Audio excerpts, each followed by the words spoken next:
Hi everyone. మీ పిల్లలు త్వరగా అలసిపోతున్నారా, బలహీనంగా ఉంటున్నారా?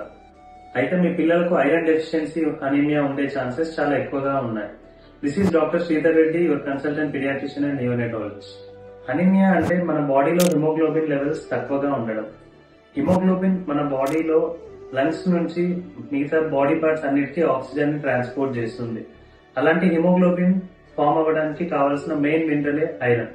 సో ఇప్పుడు మనం ఐరన్ రిచ్ ఫుడ్స్ ఏంటో చూద్దాం. వెజిటేరియన్ సోర్సెస్ లో మనకు ఆకుకూరగాయలలో తోటకూర, పాలకూర, చుక్కకూర, పల్సెస్ లో శనగపప్పు, మినప్పప్పు, కందిపప్పు, సెరల్స్ లో మనకు రాగి, జొన్నలు, అలాగే బెల్లంతో చేసిన పల్లి పట్టీలు. అండ్ నాన్ వెజిటేరియన్ సోర్సెస్ ఏంటో చూద్దాం. Egg, chicken liver, mutton liver and fishes.